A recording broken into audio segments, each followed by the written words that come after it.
우리 하나님의 말씀은 히브리서 8장 말씀입니다.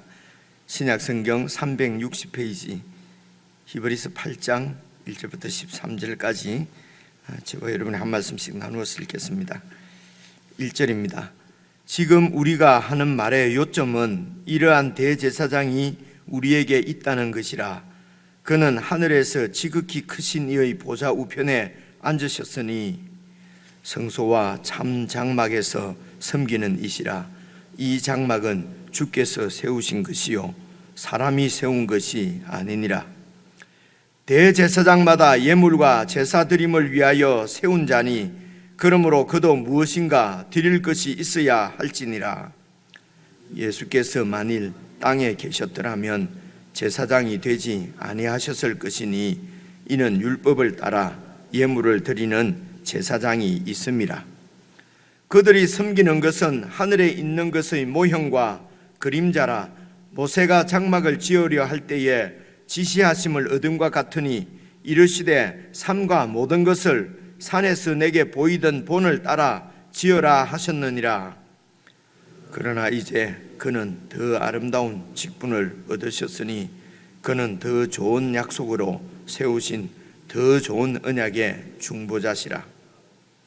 저 첫 언약이 무흠하였더라면 둘째 것을 요구할 일이 없었으려니와 그들의 잘못을 지적하여 말씀하시되 주께서 이르시되 볼지어다 날이 이르리니 내가 이스라엘 집과 유다 집과 더불어 새 언약을 맺으리라. 또 주께서 이르시기를 이 언약은 내가 그들의 열조의 손을 잡고 애굽 땅에서 인도하여 내던 날에 그들과 맺은 언약과 같이 아니하도다. 그들은 내 언약 안에 머물러 있지 아니하므로 내가 그들을 돌보지 아니하였노라. 또 주께서 이르시되 그날 후에 내가 이스라엘 집과 맺을 언약은 이것이니 내 법을 그들의 생각에 두고 그들의 마음에 이것을 기록하리라. 나는 그들에게 하나님이 되고 그들은 내게 백성이 되리라. 또 각각 자기 나라 사람과 각각 자기 형제를 가르쳐 이르기를 주를 알라 하지 아니할 것은 그들이 작은 자로부터 큰 자까지 다 나를 알미라. 내가 그들의 불의를 긍휼히 여기고 그들의 죄를 다시 기억하지 아니하리라 하셨느니라. 함께 읽겠습니다. 새 언약이라 말씀하셨음에 첫 것은 낡아지게 하신 것이니 낡아지고 쇠하는 것은 없어져 가는 것이니라. 아멘. 여러분 8장은 주제를 새 언약으로 그렇게 보시면 되겠습니다. 새 언약에 대한 말씀입니다. 그러면 새 언약이 무엇인가 하는 이런 그 생각을 가지고 이제 1절부터 쭉 이렇게 살펴보겠습니다. 우리가 이제 구약 성경에 대한 이해도 이제 많이 가지고 있기 때문에 이제 크게 어렵지 않게 쭉 이렇게 그 말씀을 이해를 할 수 있습니다. 1절부터 다시 저와 함께 읽으면서 조금 설명을 해드리겠습니다. 그래서 개인적으로 묵상하실 때 또 1절부터 여러분이 이렇게 읽으시면서 말씀을 잘 살펴서 오늘 우리에게 하시는 말씀, 그러니까 적용이죠. 적용을 잘 이렇게 할 수 있으면 좋겠습니다. 우선 1절을 보십시오. 지금 우리가 하는 말의 요점은, 그러니까 이게 우리가 지금 했던 말 원어는 그렇게 되어 있습니다. 그래서 7장 말씀을 생각할 수 있는데 특별히 7장 26절부터 28절까지의 말씀으로 이해를 하시면 되시겠습니다. 그렇죠? 7장 말씀을 보면은 이제 그 아들께서 영원한 대제사장이 되셨다. 또 하나님께서 맹세로 세우셨다. 이렇게 27절도 보시니까요. 그는 저 대제사장들이 먼저 자기 죄를 위하고 다음에 백성의 죄를 위하여 날마다 제사 드리는 것 같이 그렇게 할 필요가 없는 영원한 대제사장이시다. 이런 요점은 이런 제사장이 이제 우리에게 있다는 것이고, 그렇기 때문에 이제 또 2절부터 계속 8장 전체 설명하는 내용이 바로 이 대제사장이 이런 분이다 라고 하는 것을 다시 설명을 하는 것입니다. 그래서 이러한 대제사장이라는 것은 7장까지의 그런 대제사장이고 지금 8장에서 또 설명하려고 하는 이런 대제사장이 중요한 것은 지금 우리에게 있다는 것이다. 지금 이 말이지요. 이런 대제사장이 우리에게 있는데 이제 다시 이 대제사장을 버리고 동물 피를 가지고 제사를 드리는 그 율법에 의한 대제사장이 섬기는 그런 그 유대교로 다시 돌아갈 것이냐? 이제 그럴 수 없다 하는 말씀을 지금 하시는 것이죠. 그래서 1절 계속 보시면은요, 예수님은 하늘에서 지극히 크신 이의 보좌 우편에 앉았었고, 그러니까 하늘에 지금 보좌에 앉으셔서 온 세상을 통치하시는 통치권자이시면서, 그러면서 또 2절을 보시면은요, 성소와 참 장막에서 섬기고 계시는 대제사장이시라는 것입니다. 그래서 지극히 크신 이의 보좌 우편에 앉으셨다는 말은 그분이 왕이시라는 말씀이고요, 2절에서 성소와 참 장막에서 섬기는 이시라는 말은 대제사장이시라는 말씀입니다. 그래서 이 땅에서도 이스라엘 백성들, 하나님 백성들을 통치하는 왕이 있었고, 다윗 왕조지요. 그리고 또 성소에서 모세를 통해서 이스라엘 백성들에게 주신 성소에서 하나님을 섬기는 대제사장이 있었는데, 그런데 예수님은 지금 하늘 보좌에 앉으신 참 왕이시고, 그리고 또 하늘 성소에서 하나님을 섬기는 대제사장이라는 것입니다. 그래서 땅에 있는 이런 왕이나 혹은 땅에 있는 성전이나 성소는 다 하늘에 있는 그 왕, 그리고 하늘에 있는 성소, 성전을 보여주는 모형이라고 하는 것입니다.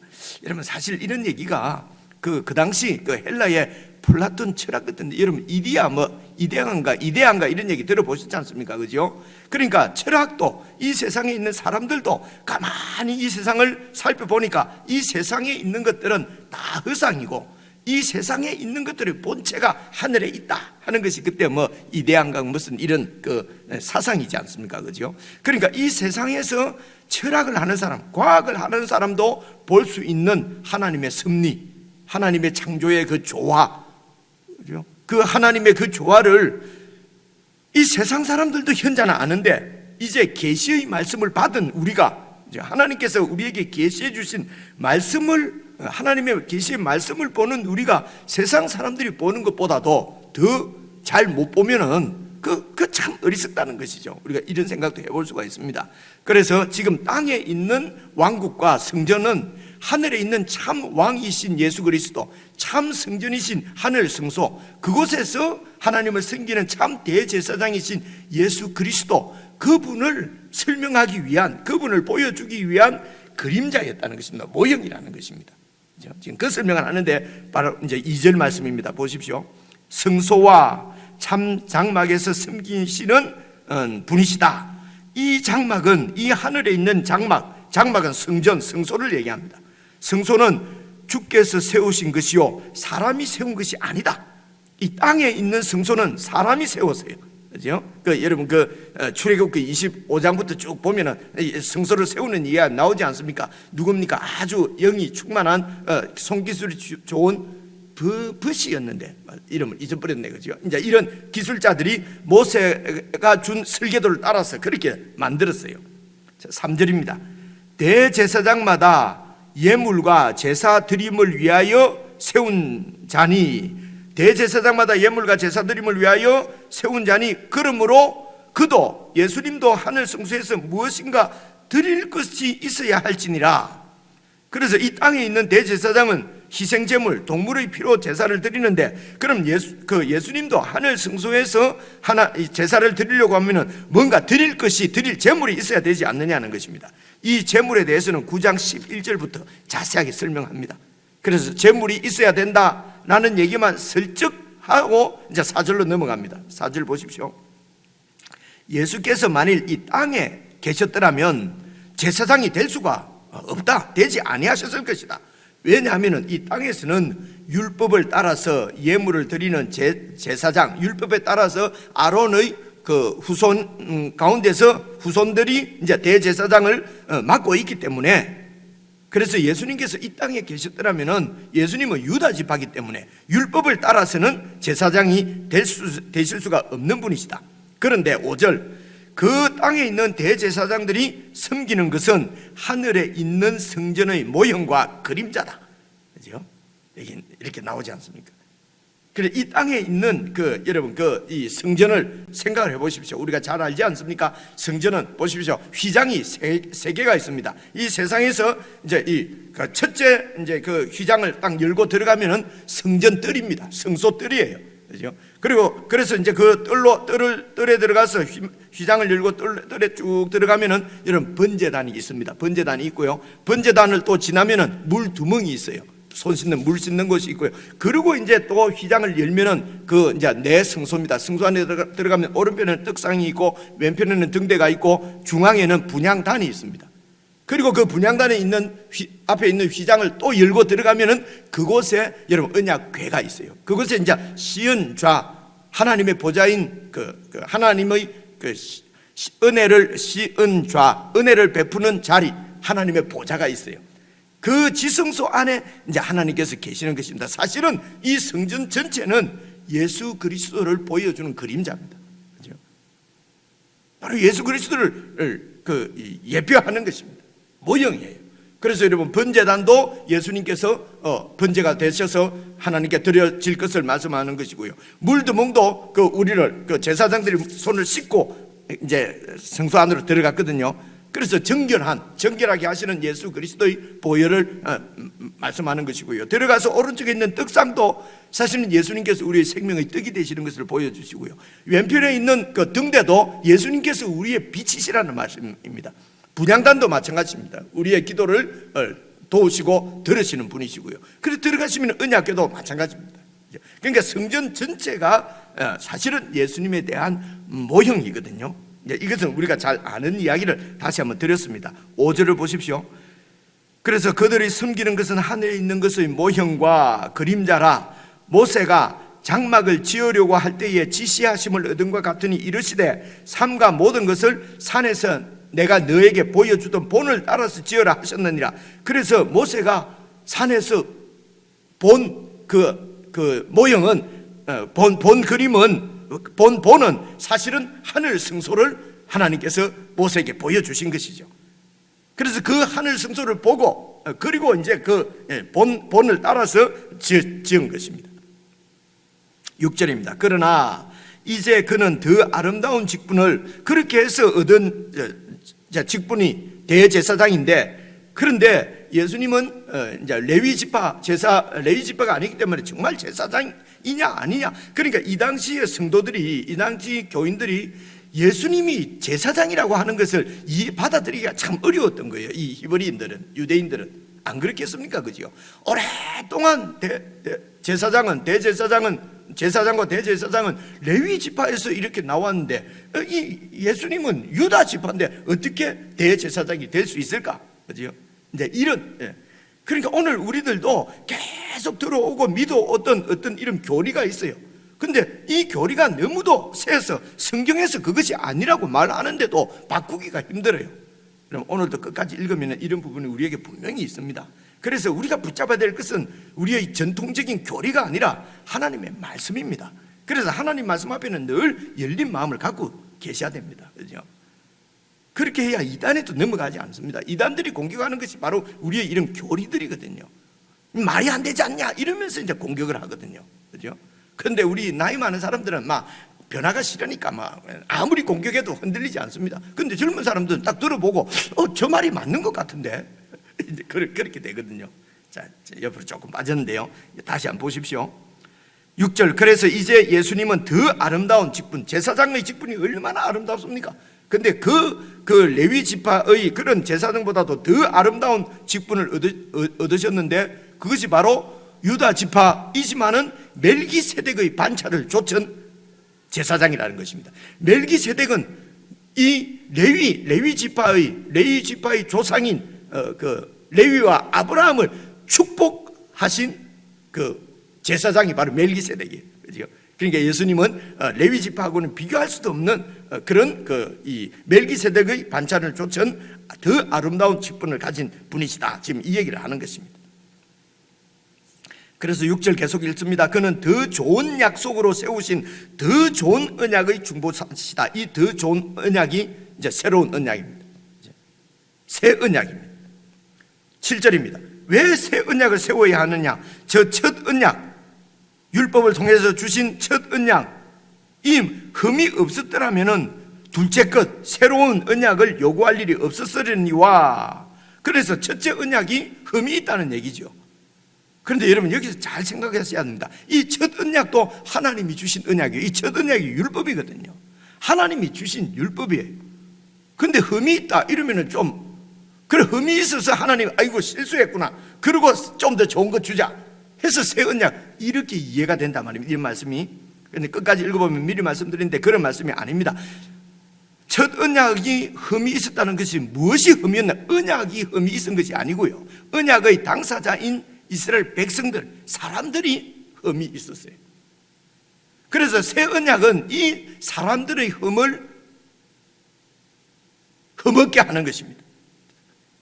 그래서 이 사람들이 어떤 문제가 있는가를 8절에 한번 봐보십시오. 첫째 언약이 흠이 없었다면 새 언약을 세울 필요가 없는데, 6절 그들의 잘못을 지적하여 말씀하시되, 그 다음 주께서부터는 이 예레미야서 31장에 나오는 말씀이에요. 예레미야 선지자가 이제 하신 말씀입니다. 이 예레미야 선지자가 이 예언 활동을 할 때는요, 사실은 그 586년에 유다가 완전히 멸망하지 않습니까? 멸망하기 직전이에요. 그래서 예레미야는 잡혀가야 된다, 하나님의 뜻이다, 하나님이 이미 우리 이스라엘을 심판하시기로 작정하셨다. 그래서 바벨론으로 포로로 조용히 잡혀가서 바벨론에서 70년 포로 생활을 하게 되면은 하나님께서 다시 70년 만에 이 땅으로 돌아오게 하실 것이다 라고 예언하던 분이에요. 여러분 우리가 열왕기상, 열왕기하, 역대기상, 역대기 하면서 우리가 다 살펴본 말씀이지 않습니까? 그죠? 그래서 이런 말씀을 잊어버리면 안 되고 기억을 하고 있어야 돼요.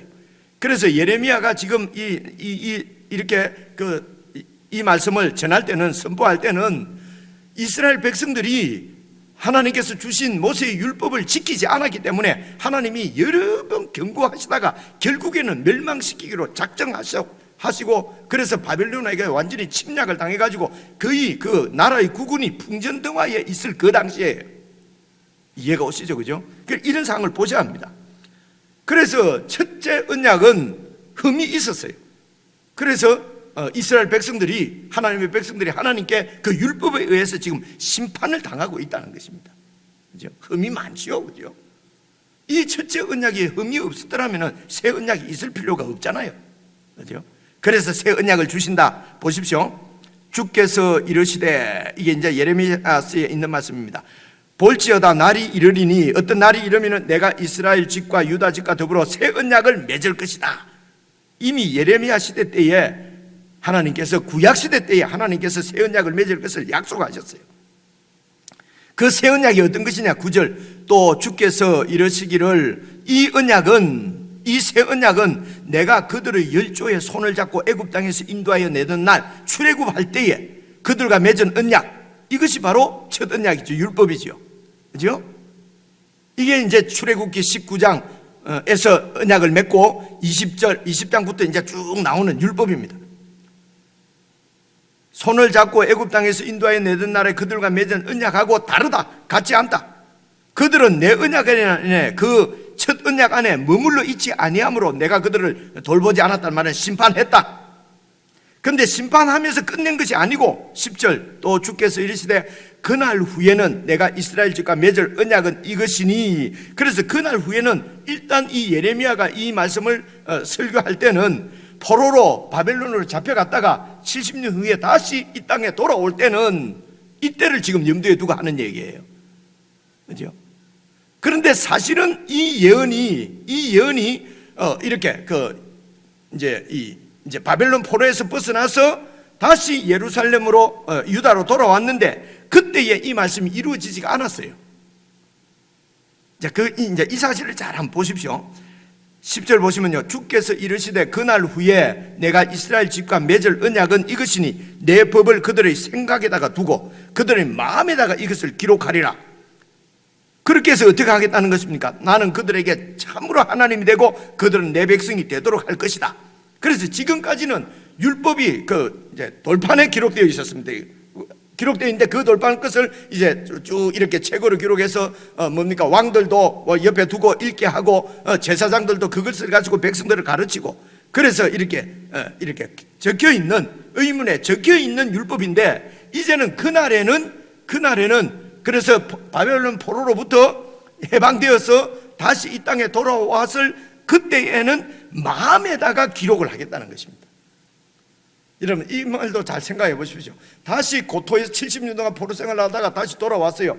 그러면 그들의 마음이 그 율법보다도 우리가 어떻게 해서 이렇게 국가적으로 멸망을 당했다, 하나님이 어떤 마음을 갖고 계신다, 이제는 돌판에 적혀있는 율법이나 종이에 써져 있는 율법보다도 70년 동안 그렇게 훈련을 받았으면 마음에 하나님의 법이 어떤 것인가 좀 새겨질 만도 하지 않습니까? 그죠?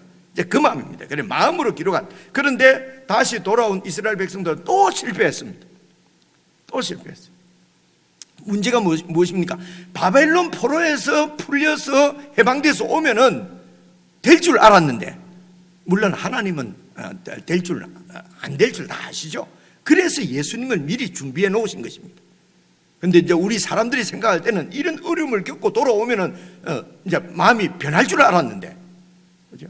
오늘 우리도 그렇지 않습니까? 그죠? 애들한테 그렇게 교육을 시키면은 이제는 좀 마음이 바뀌는 줄 알았는데, 애들 얘기할 것 없이 우리도 하나님 앞에 오랜 이런 훈련을 당해가지고, 훈련을 받아가지고, 하나님 이번에 이거만 꼭 좀 해결해 주시면 내가 이번에 꼭 이렇게 하겠습니다 해놓고 문제가 다 해결되면은 화장실 갈 때 올 때 마음 달라진다, 이런 얘기 우리가 많이 하지 않습니까? 그죠? 지금 그런 상황이나 비슷합니다. 여러분, 바벨론 포로에서 해방되었는데도 첫 언약의 그 흠 있는 것이 문제가 없어지지 않았어요. 언약은 여전히 하나님의 언약인데, 하나님이 주신 율법인데 사람이 바뀌지를 않았어요. 여러분, 바벨론 포로에서 돌아왔는데도 왜 바뀌지 않습니까? 그래서 하나님의 아들 예수 그리스도가 이 땅에 오셔서, 여러분 마태복음 보시면요, 그는 자기 죄에서 죄에서 해방시킬, 그죠? 자기 백성들을 구원하러 오신 분인데, 마태복음 1장에 나오잖아요. 구원하러 오신 분인데 어디에서 구원합니까? 자기 백성들이 죄에서 구원하실 분이다. 그죠? 바벨론 포로에서 해방이 되었는데도 문제가 해결되지 않았어요. 왜 그러냐? 죄 때문입니다. 죄. 그래서 예수님은 이 죄로부터 우리를 해방시키러 오신 분이란 말입니다. 그죠? 죄의 문제를 완전히 해결하시기 위해서 오신 분이에요. 그래서 그분이 오셔서 우리 죄 대신 십자가에 죽으신 것입니다. 그죠? 죽으신 것으로 끝나지 않고 부활하셔서 우리의 주님이 되셨습니다. 그래서 우리를 어떻게 만들겠다는 것입니까? 율법을 완전히 지켜내는, 그죠? 율법이 첫 언약에 흠이 있었는데 흠이 없게, 다시 말하면 그 율법의 심판을 받지 않도록 만들어주시고, 그 심판을 정죄를 당하지 않도록 율법대로 율법을 살아내는 그런 하나님의 백성으로 만들어내시겠다는 것입니다. 이것이 새 언약입니다, 여러분. 그죠? 그 설명이 지금 나와요. 봐보십시오. 10절을 보시면요, 주께서 이르시되 그날 후에 내가 이스라엘 집과 맺을 언약은 이것이니 내 법을 그들의 생각에 두고. 그래서 그날 후는 예수 그리스도의 십자가와 부활 이후를 얘기하는 것입니다. 죄로부터 해방되는 날입니다. 그죠? 내 법을 그들의 생각에 두고 그들의 마음에다가 이것을 기록해서 나는 그들에게 하나님이 되고 그들은 내게 백성이 되리라. 이것이 바로 아브라함과 언약한 언약의 내용이지 않습니까? 그래서 예수님을 통해서 이제는 그 예수님의 말씀을 마음에 품고 있는 모든 자들을 하나님 백성으로 삼으시고, 그리고 그 마음에 기록했다는 말은 무엇입니까? 친근하게 마음에 함께 계시면서 우리 마음을 감동시켜서 변화시켜 가지고 바벨론 포로로 잡혀갔는데도 마음이 안 바뀌는 거예요. 우리의 마음을 완전히 바꾸어서 이제는 하나님을 사랑하고, 율법이 무엇입니까? 하나님을 사랑하고 그 나라를 사랑하는 것입니다. 그 나라는 그 백성들을 얘기하는 것이에요. 그래서 하나님을 사랑하고 이웃을 사랑하는 것이 율법 전체의, 이것을 위해서 율법이 있는 것이거든요. 그래서 예수님이 그날 후에는 우리 마음에다가 그런 율법을 기록해서, 이 말은 우리 마음을 완전히 변화시키셔서 하나님을 참으로 사랑하고 그 아들을 사랑하고 아들을 통해서 내신 하나님의 백성들, 바로 그 나라를 사랑하는 사람으로 완전히 만드시는 것입니다. 그렇죠? 이것을 만들어내시는 능력이 바로 성령 하나님께 있는 것입니다. 이게 새 언약입니다. 하나님은 이런 계획을 가지고 우리를 구원하셨는데, 우리는 이거 사람이 어떻게 성화가 되냐, 사람이 어떻게 거룩하게 되냐, 사람은 철저하게 죄인인데 무슨 완전히 뭐라고 그럽니까? 전적으로 부패한 인간인데 우리는 죄를 지을 수 없다. 그래서 맨날 죄 짓고, 그래서 예수님 피로 우리가 깨끗하게 돼서 천당 가는 것이지. 그러면서 이 세상에서는 계속 죄를 짓습니다. 그러면 하나님이 능력이 없는 분이죠. 그죠? 우리 마음 하나 변화시킬 수 없으면 그 성령님 능력이 아니지요. 하다 안 되니까 에이 안 되겠네, 이놈들은 안 되겠네, 그냥 용서해가지고 천당이나 데리고 가자, 이러면은 능력이 없는 분이죠. 그건 새 언약이 아니지요. 여러분 이해가 오십니까? 그래서 여러분 우리는 거룩하게 될 수 있습니다. 그런데 그 거룩하게 되는 것이 내 힘으로 되는 것이 아니고 오직 믿음으로 된단 말입니다. 그래서 매 순간 우리의 대제사장이신 예수님을 의지하지 않으면, 우리가 그분을 의지하기만 하면 그분은 우리를 충분히 도우실 수 있는 대제사장이다 하는 것을 2장, 3장, 4장, 5장 계속 말씀하시지 않습니까? 하나님께서 하시겠다고 하는데, 우리를 거룩하게 살게 하시겠다 하는데 하나님 안 됩니다. 암만 해도 안 돼요. 이건 불신앙이죠. 이것이 바로 예수님을 십자가에 다시 못 박는 겁니다. 예수님의 부활을 부인하는 것입니다. 그래서 11절을 보십시오. 또 각각 자기 나라 사람과 각각 자기 형제를 가르쳐 이르기를, 주를 알아라고 하지 아니할 것은 그들이 작은 자로부터 큰 자까지 모두 다가 나를 안다는 것입니다. 그래서 이 땅에 오신 하나님의 아들 예수 그리스도가 죽으시고 부활하셔서 영으로 우리와 늘 함께 하시면서 이제는 하나님을 알아라고 하지 않아도 다 마음으로 그 주님을 알고 주님을 사랑하고 주님을 모시고, 어린 자는 어린 자로, 성숙한 자는 성숙한 자로, 정말 그 예수님의 사랑에 감동을 해서 그 사랑 때문에, 그리고 하나님 그 예수님을 통해서 보여주신 하나님의 뜻을 알고 그 하나님 뜻에 순종하고자 하는 마음으로, 그래서 1살짜리는 1살짜리대로 엄마를 사랑하고, 5살짜리는 5살짜리 수준으로 또 아버지를 사랑하고, 그죠? 근데 30살 먹었는데도 5살짜리 애처럼 한다, 이러면은 그 정상이 아니죠. 이해가 오시죠? 그죠? 이제 그런 말씀을 하는 것입니다. 그래서 그때는 누구든지 다 하나님을 알아라고 할 필요 없을 만큼 다 예수를 믿는 사람들은 예수님과 친밀한 관계를 갖게 된다는 것입니다. 그래서 예수님은 우리와 친밀한 관계를 가지시기 위해서 영으로 우리 가운데 와 계시는 분입니다. 이제는 우리가 문제입니다. 우리가 이 주님을 의지를 해야 되는 것입니다. 그래서 대제사장이라고 계속 말씀하시는 것입니다. 12절입니다. 내가 그들의 불의를 긍휼히 여기고 그들의 죄를 다시는 기억하지 아니하리라. 그래서 지은 죄 때문에 참소당하지 않도록 기억하지 않고 오늘 이 시간, 여러분 어제까지, 이 시간 전까지 우리가 하나님을 온전히 의지하지 못하고 예수님을 온전히 따르지 못했던 죄가 있어도 그런 죄들을 다 기억하지 않는다고 합니다. 그렇기 때문에 오늘도 마음대로 살자가 아니라, 그렇기 때문에 오늘 이런 대제사장이 우리에게, 오늘 지금 우리가 하는 말의 요점은 이런 대제사장이 오늘 우리에게 있다는 것이다. 그래서 오늘 예수님과 친밀하게, 예수님께 더 많은 시간을 드리고 더 사랑하고 더 좋은 언약, 그죠? 더 좋은 대제사장, 그러니까 더 좋은 이 믿음, 그죠? 더 좋은 사랑을 우리가 하나님께 드리는 것. 그래서 여러분 언약은 약속의 당사자가 있는 것입니다.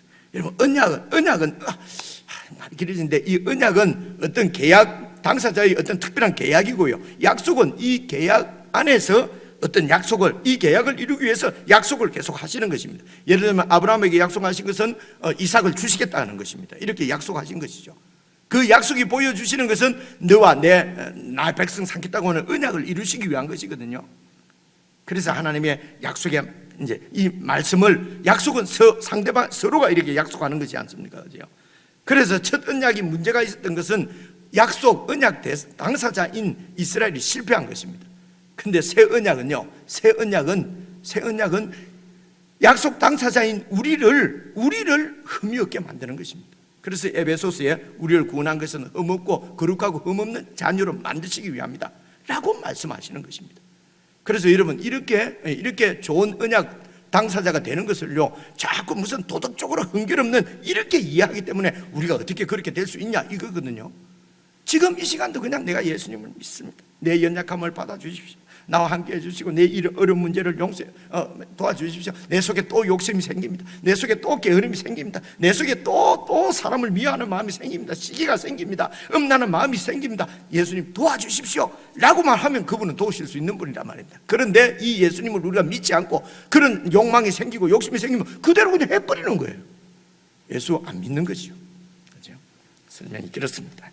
개인적으로 여러분 다시 읽으시면서 새 언약, 우리가 받은 언약은 새 언약이다. 이 새 언약을 오늘 내가 어떻게 나에게 적용하며 살아낼 것인가, 여러분 깊은 묵상 가운데서 주님과 다 친밀해지는 은혜 시간이 되었으면 좋겠습니다. 우리 개인적으로 묵상하시겠습니다.